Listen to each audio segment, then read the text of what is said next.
बहुत समय पहले की बात है। राजनगर नाम का एक विशाल राज्य था, जहां दिग्विजय सिंह नाम के प्रतापी और लोकप्रिय राजा का शासन था। उनके साथ उनकी रानी और एक सुंदर राजकुमारी भी थी। राजा का पराक्रम इतना प्रसिद्ध था कि दूर दूर तक उसकी चर्चा होती थी। उसका राज्य इतना बड़ा था कि उसकी सीमाएं दूर तक फैली हुई थी और विशाल सेना के कारण कोई भी पड़ोसी राज्य उससे शत्रुता मोल लेने की हिम्मत नहीं करता था, बल्कि वे उससे मित्रता करना ही बेहतर समझते थे। राजा दिग्विजय सिंह की एक बेटी थी, नंदिनी। वह इतनी सुंदर थी कि उसके रूप की चर्चा दूर दूर तक फैली हुई थी। अलग अलग राज्यों के राजकुमार उसके सौंदर्य के प्रशंसक थे और उससे विवाह करने की इच्छा रखते थे, लेकिन कोई भी इतनी हिम्मत नहीं जुटा पाता था कि इस विषय पर राजा से बात कर सके। राजनगर समृद्धि और खुशहाली से भरा था। लोग खुद को निडर और सुरक्षित महसूस करते थे। हर गली, हर चौक पर शांति का माहौल था, मानो पूरे राज्य पर राजा की न्यायप्रियता और पराक्रम की छाया हो। अचानक एक रात राजनगर में अफरा तफरी मच गई। चारों ओर भय से भरी चीखें गूंजने लगीं। नगरवासी आतंक में इधर उधर दौड़ने लगे। आसमान में एक भयंकर विशालकाय राक्षस प्रकट हुआ, जो आग की वर्षा कर रहा था। देखते ही देखते कई घर जलकर राख हो गए। लोग चीखते चिल्लाते इधर उधर भागने लगे, लेकिन कोई भी उस तबाही को रोक नहीं सका। थोड़ी देर बाद जैसे आया था वैसे ही वह राक्षस चला गया, लेकिन पीछे छोड़ गया जलते हुए घर, कराहते हुए लोग और एक भयावह सन्नाटा। नगरवासी अपनी सुध बुध भूलकर आग बुझाने और घायलों की सहायता करने में जुट गए। जब यह भयावह खबर राजमहल पहुंची तो राजा दिग्विजय सिंह का चेहरा चिंता से कठोर हो गया। बिना एक पल गंवाए उसने अपने मंत्रियों को तुरंत बुलाया और आवश्यक आदेश देने लगा। मंत्री जी, सैनिकों को लेकर नगर में जाइए, लोगों की सहायता कीजिए और पता लगाइए कि वह कौन था और कहां से आया था। जी महाराज, जैसी आपकी आज्ञा। इतना कहकर मंत्री चला जाता है। अगले दिन दरबार लगता है। राजा के साथ अन्य मंत्रीगण भी उपस्थित होते हैं। क्या हुआ मंत्री जी? कुछ पता चला कि वह कौन था और कहां से आया था? क्षमा करें महाराज, कुछ भी पता नहीं चला। मैंने चारों दिशाओं में सैनिक भेजकर जांच करवाई, किंतु वे सभी खाली हाथ लौट आए। महामंत्री जी, सेनापति को चौकस रहने का आदेश दीजिए तथा पुनः गुप्तचर भेजकर इस घटना की सच्चाई का पता लगाइए। हो सकता है कि हमारा कोई पड़ोसी राज्य ये सब करवा रहा हो।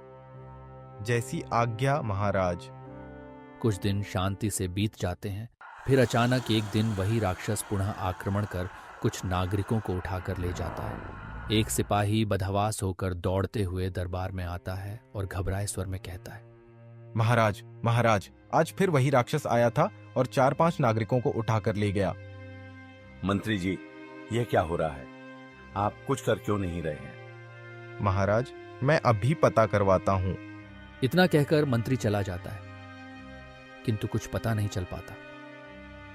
पूरे राजनगर में भय का माहौल व्याप्त हो जाता है। प्रत्येक नागरिक आतंक के साए में जीने लगता है। उधर वह राक्षस हर 2-4 दिन बाद आकाश मार्ग से आता और कुछ नागरिकों को उठा ले जाता। राजा अत्यंत चिंतित रहने लगा। राक्षस का कोई सुराग नहीं मिल रहा था। राजा के गुप्तचर चारों दिशाओं में घूमकर खाली हाथ लौट आते थे। एक दिन की बात है, राजकुमारी नंदिनी अपनी कुछ सहेलियों के साथ बगीचे में घूम रही थी। उसी समय अचानक वही राक्षस आकाश मार्ग से आया और नंदिनी को उठाकर ले गया। उसकी सहेलियां घबराकर चिल्लाने लगीं और दौड़ते हुए राजमहल पहुंची। महाराज महाराज, गजब हो गया! वह दुष्ट राक्षस राजकुमारी जी को उठाकर ले गया। राजा और रानी यह समाचार सुनते ही मूर्छित होकर गिर पड़े। होश में आने पर राजा तुरंत दरबार में पहुंचा और महामंत्री से बोला, महामंत्री जी, आज तो अनर्थ हो गया। आप पूरे नगर में घोषणा करवा दीजिए कि जो भी व्यक्ति उस दुष्ट राक्षस को मारकर राजकुमारी को वापस लाएगा, उसकी शादी राजकुमारी से करवा दी जाएगी। साथ ही मैं उसे अपना आधा राज्य भी सौंप दूंगा। जैसी आपकी आज्ञा महाराज। फिर पूरे नगर में ढिंढोरा पिटवाया जाता है। सुनो सुनो, वह दुष्ट राक्षस राजकुमारी को उठा ले गया है। अतः राजा की आज्ञा है कि जो भी उस राक्षस को मारकर राजकुमारी को वापस लाएगा, उसकी शादी राजकुमारी से करवा दी जाएगी और आधा राज्य भी प्रदान किया जाएगा। राजनगर में एक किसान रहता था। उसका एक पुत्र था जिसका नाम अमर था। अमर बहुत सुंदर, बुद्धिमान और बलवान था। वह दिन भर अपने पिता के साथ खेतों में काम करता और रात्रि में उनकी सेवा करता था। जब उसने राजकुमारी के बारे में सुना तो अपने पिता से बोला, पिताजी, यदि आप आज्ञा दें तो मैं राजकुमारी को वापस ला सकता हूँ। बेटा अमर, राजकुमारी को वापस लाना हमारा कर्तव्य अवश्य है, किंतु यह अत्यंत कठिन कार्य है। वह राक्षस अत्यंत बलवान और आकाशगामी है। तुम उससे कैसे जीत पाओगे? पिताजी, आप चिंता न करें। आपके आशीर्वाद से मैं अपनी बुद्धि और बल से इस असंभव कार्य को संभव करूंगा और राजकुमारी को वापस ले आऊंगा। जाओ बेटा, मेरा आशीर्वाद सदैव तुम्हारे साथ है। अमर अपने पिताजी को प्रणाम कर घर से निकल जाता है। वह कई दिनों तक जंगल जंगल भटकता हुआ एक नदी के किनारे पहुंचता है। वहां पानी पीकर जब वह ऊपर आता है तो उसे जंगल में एक कुटिया दिखाई देती है। कुटिया के पास एक साधु ध्यान मग्न बैठा हुआ था। अमर साधु की हालत देखकर चिंतित हो उठा। उसने देखा कि साधु के चारों ओर घास झाड़ियां उगी हुई थीं जो उनके शरीर को जकड़े हुए थी। ऐसा प्रतीत होता था कि साधु कई वर्षों से बिना अन्न जल के ध्यान में लीन थे। अमर निडर होकर साधु के पास गया और बोला, बाबा, आप कौन हैं? किंतु साधु मौन रहे। तब अमर ने हिम्मत जुटाकर साधु के निकट जाकर उनकी कुटिया के आसपास की झाड़ियों को साफ करना शुरू कर दिया। उसने साधु के शरीर में लिपटी हुई घास को भी हटा दिया। फिर नदी से जल लाकर कुटिया को अच्छी तरह साफ किया और एक कोने में छिपकर खड़ा हो गया। कुछ समय पश्चात साधु अपनी आंखें खोलकर चारों तरफ देखते हैं। फिर गंभीर स्वर में बोलते हैं, जिस मनुष्य ने मेरी इतनी सेवा की है वह मेरे सामने आए। डरो नहीं, सामने आओ। अमर हाथ जोड़कर धीरे धीरे साधु के सामने आता है। डरते हुए वह विनम्रता से कहता है, बाबा, मुझे क्षमा कर दीजिए। यह धृष्टता मुझसे अनजाने में हो गई है। नहीं बालक, मैं तुझसे अति प्रसन्न हूं। तुमने पूरे श्रद्धा भाव से मेरी सेवा की है। इस वीरान जंगल में तुम्हारे आने का क्या कारण है? तुम कौन हो और किस उद्देश्य से यहाँ आए हो? मुझे सारी बातें बताओ। बाबा, मेरा नाम अमर है। मैं राजनगर राज्य के एक किसान का बेटा हूँ। हमारे राज्य की राजकुमारी का अपहरण एक अज्ञात राक्षस ने कर लिया है। मैं उसी राक्षस को मारकर राजकुमारी को वापस लाने के लिए जंगल जंगल भटकते हुए यहाँ आया हूँ। पुत्र, वह राक्षस अत्यंत बलवान और मायावी है। तुम उसे कैसे परास्त करोगे? बाबा, मैं आपकी शरण में आया हूँ। आप ही कोई उपाय बताइए। बालक, मैं तुझसे अति प्रसन्न हूँ, अतः मैं तुम्हारी सहायता अवश्य करूंगा। यह कहकर साधु ने ध्यान मग्न होकर कुछ मंत्रों का जाप किया। मंत्र पूरा होते ही वहां 3 दिव्य वस्तुएं प्रकट हुई। एक उड़ंत स्तरी, एक अंगूठी और एक चमकता हुआ छोटा हीरे का टुकड़ा। पुत्र, वह दुष्ट राक्षस यहाँ से सैकड़ों योजन दूर एक विशाल किले में रहता है जो ऊंची पहाड़ियों से घिरा हुआ है। वहां तक पहुंचना अत्यंत कठिन है और वहीं राजकुमारी भी कैद है। यह उड़ंत स्तरी तुम्हें एक ही दिन में वहां पहुंचा देगी। इस अंगूठी को पहनने से भयंकर आग भी तुम्हारा कुछ नहीं बिगाड़ पाएगी। इस मणि को अपने मुख में रखने से तुम अदृश्य हो जाओगे। अब जाओ पुत्र, और विजयी होकर लौटना। अमर ने साधु को प्रणाम किया। इतना कहकर साधु ध्यान में लीन हो जाता है। अमर तीनों दिव्य वस्तुएं लेकर उड़ंत स्त्री से कहता है, हे उड़ंत स्त्री, मुझे उस राक्षस के नगर में ले चलो। उड़ंत स्त्री तेजी से आकाश मार्ग में उड़ने लगती है। कुछ समय बाद वह एक विशाल पहाड़ी पर पहुंचती है जहां राक्षस का भयानक किला स्थित था। किले के चारों ओर खौफनाक सन्नाटा पसरा हुआ था। जगह जगह मानव हड्डियों के ढेर लगे थे जिन्हें उस दानव ने खाकर फेंक दिया था। वातावरण भयावह था। राक्षस की एक आदत थी, वह दिन में सोता और रात में शिकार करने निकलता। जब अमर किले में पहुंचा तब राक्षस गहरी नींद में था। अमर छुपते छुपाते किले के अंदर दाखिल हो गया और राजकुमारी को खोजने लगा। तभी अचानक राक्षस करवट बदलता है और सोते हुए ही बड़बड़ाने लगता है। मानुसगंध, मानुसगंध। अमर घबराकर एक खंभे के पीछे छिप जाता है, लेकिन राक्षस फिर से खर्राटे भरने लगता है। अमर ने राहत की सांस ली और चुपचाप महल के अंदर जाने लगा। महल के अंदर घूमते घूमते अमर अंततः उस अंधेरे गंदी काल कोठरी तक पहुंच गया जहां राजकुमारी कैद थी। वह बेहद कमजोर दिख रही थी। उसके कपड़े जगह जगह से फट चुके थे और चेहरे पर निराशा साफ झलक रही थी। अमर उसे देखकर दुखी हो उठा और कुछ पल तक चुपचाप खड़ा रहा। तभी राजकुमारी की नजर उस पर पड़ी और वह चौकन्नी हो गई। हे मानव, तुम कौन हो और इस खतरनाक जगह पर कैसे पहुंचे? तुम यहाँ किस उद्देश्य से आए हो? राजकुमारी जी, मेरा नाम अमर है। मैं राजनगर का निवासी हूँ। मैं इस राक्षस को मारकर आपको वापस ले जाने आया हूँ। राजकुमारी ने हैरानी से अमर को देखा और फिर हताश स्वर में बोली, अमर, तुम एक साधारण मानव हो और वह राक्षस अत्यंत शक्तिशाली और मायावी है। तुम अपना प्राण गंवाने क्यों आए हो? तुम उसका कुछ भी नहीं बिगाड़ सकते। राजकुमारी जी, अगर आप मेरा साथ देंगी तो मैं उस राक्षस का अंत जरूर कर दूंगा। भला मैं तुम्हारी क्या मदद कर सकती हूँ? मैं तो कैद में हूँ। वह मुझसे जबरदस्ती शादी करना चाहता है।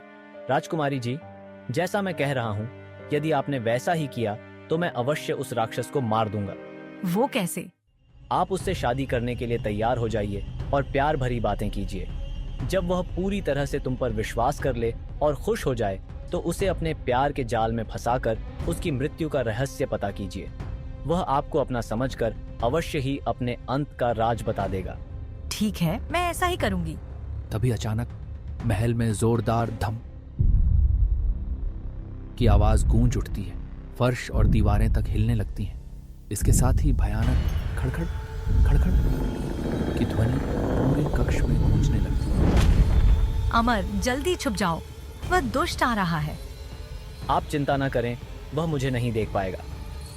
इतना कहकर अमर जल्दी से मणि को मुंह में रख लेता है और अदृश्य हो जाता है। तभी राक्षस विशाल दरवाजा खोलकर अंदर प्रवेश करता है और गुस्से में दहाड़ता है। ए लड़की, यहाँ कौन था? तुम किससे बातें कर रही थी? नहीं, मैं तो अपने आप से बात कर रही थी। मैं खुद को समझा रही थी कि मुझे तुमसे शादी कर लेनी चाहिए। आखिर तुम्हारे जैसा बलवान और मायावी इस दुनिया में दूसरा कोई नहीं है। राक्षस यह सुनकर प्रसन्न हो जाता है। उसकी आंखें चमक उठती हैं और वह अट्टहास कर उठता है। हाँ, ये तो बहुत अच्छा हुआ। चलो, आज मैं तुम्हें अपनी माया नगरी का सैर कराता हूँ। इतना कहकर वह राजकुमारी को अपने कंधे पर उठा लेता है और आकाश मार्ग से उड़ने लगता है। रात भर वह राजकुमारी को अपनी मायावी दुनिया में घुमाता है, अपने भव्य किले और अकल्पनीय शक्तियों का प्रदर्शन करता है। सुबह होते ही थका हुआ राक्षस वापस महल लौटता है और राजकुमारी को फिर से काल कोठरी में बंद कर देता है। फिर वह अपनी आदत के अनुसार दिन भर सोने चला जाता है। लेकिन अब राजकुमारी को अमर की योजना के अनुसार काम करना था। अमर राजकुमारी के पास जाकर उत्सुकता से पूछता है, राजकुमारी जी, वह राक्षस आपको कहाँ ले गया था? उसने किस रास्ते से वहां पहुंचाया और आपने वहां क्या देखा? वह मुझे अपनी माया नगरी में ले गया था। उसकी माया नगरी बहुत ही खतरनाक और डरावनी जगह पर स्थित है। चारों ओर ऊंचे ऊंचे पहाड़ों से घिरी हुई और नीचे आग की लपटों से दहकती हुई गहरी खाई के बीच उसका एक विशाल महल बना हुआ है। अमर ध्यान से सुनता रहा और राजकुमारी आगे बताने लगी। उस महल के अंदर एक सोने का पिंजरा रखा है जिसमें एक तोता कैद है। उस तोते की रखवाली के लिए भयानक राक्षस हर समय पहरा देते रहते हैं। अमर को यह बात अजीब लगी। राक्षस इतने पहरे क्यों दे रहे हैं एक साधारण से तोते की? राजकुमारी ने रहस्य बताया। क्योंकि उसी तोते में उस दुष्ट राक्षस की जान बसती है। यदि वह तोता मर जाएगा तो राक्षस भी समाप्त हो जाएगा और उसकी माया नगरी भी नष्ट हो जाएगी। अमर ने मुस्कुरा कर कहा, शाबाश राजकुमारी जी, आपने बहुत ही महत्वपूर्ण जानकारी हासिल की है। अब उस दुष्ट राक्षस का अंत निकट है। लेकिन राजकुमारी को चिंता थी। अमर, तुम इतने कठिन रास्तों को पार कैसे करोगे और उन भयानक पहरेदारों से कैसे लड़ोगे? अमर ने आत्मविश्वास से जवाब दिया। आप चिंता मत कीजिए राजकुमारी जी, आप बस देखते जाइए, सब ठीक हो जाएगा। अमर ने बिना समय गंवाए विदा ली और तेजी से बाहर निकला। बाहर आते ही वह अपनी उड़न तश्तरी पर चढ़ा और पहाड़ी की ओर उड़ चला। जैसे ही वह खाई के पास पहुंचा, उसने देखा कि नीचे भयंकर आग की लपटें उठ रही थीं। लेकिन अमर ने जरा भी देर नहीं की। उसने अपनी जादुई अंगूठी पहन ली, जिससे वह आग की लपटों से सुरक्षित हो गया और फिर निर्भयता से खाई पार कर गया। अब अमर मायावी महल के पास पहुंच चुका था। अंदर जाने से पहले उसने मणि को मुंह में रखा और अदृश्य हो गया। वह चुपचाप महल में घुसा। पहरेदार राक्षसों से बचता हुआ सोने के पिंजरे तक पहुंचा, जहां वह तोता कैद था। वही तोता जिसमें दुष्ट राक्षस की जान बसती थी। बड़ी सावधानी से अमर ने पिंजरे का दरवाजा खोला और तोते को बाहर निकाल लिया। उसी क्षण राक्षस को एहसास हो गया कि कोई उसके प्राणों तक पहुंच चुका है। वह क्रोध में दहाड़ता हुआ अपनी मायावी शक्तियों से हवा में उड़ने लगा। लेकिन अमर भी पूरी तैयारी में था। उसने बिना देर किए तोते का एक पैर मरोड़ दिया। तोता तड़प उठा और उसी समय सारे पहरेदार राक्षसों का एक पैर टूट गया। वे दर्द से चीख उठे। अमर ने दूसरा पैर भी तोड़ दिया। अब सभी राक्षसों के दोनों पैर टूट चुके थे। फिर उसने तोते के दोनों पंख उखाड़ दिए और उसी पल सारे राक्षसों के दोनों हाथ भी निष्प्राण हो गए। अब वे असहाय हो चुके थे। दुष्ट राक्षस भी अपनी शक्तियां खोने लगा और लड़खड़ाता हुआ आसमान से नीचे गिरने लगा। अमर ने अंत में तोते की गर्दन मरोड़ दी और उसी क्षण मायावी राक्षस और उसके सभी पहरेदार आग में गिरकर जलकर भस्म हो गए। उनके साथ ही पूरी माया नगरी जलकर राख में बदल गई। अब अमर ने उड़न तश्तरी पर चढ़कर राजकुमारी के पास पहुंचकर उसे मुक्त किया। दोनों खुशी खुशी अपने राज्य की ओर लौट चले। जैसे ही वे वहां पहुंचे, पूरे नगर में हर्ष की लहर दौड़ गई। राजा ने अपने वचन के अनुसार राजकुमारी का विवाह अमर से कर दिया और उसे अपने आधे राज्य का उत्तराधिकारी घोषित कर दिया। इस तरह अमर और नंदिनी का मिलन हुआ और उनके साहस, प्रेम और विजय की यह अद्भुत कहानी यहीं समाप्त हुई। अरे वाह, क्या कहानी थी ना। अगर आपको ये कहानी पसंद आई हो तो इसे लाइक जरूर करें। अपने दोस्तों और परिवार के साथ शेयर करना मत भूलना, ताकि वे भी इस मजेदार कहानी का आनंद ले सकें। और हाँ, कहानियों की लहर चैनल को सब्सक्राइब करना मत भूलिए, ताकि आपको हमारी हर नई कहानी का अपडेट सबसे पहले मिले। तो जल्दी से लाइक, शेयर और सब्सक्राइब करें कहानियों की लहर के साथ। मिलते हैं अगली कहानी में। तब तक खुश रहिए।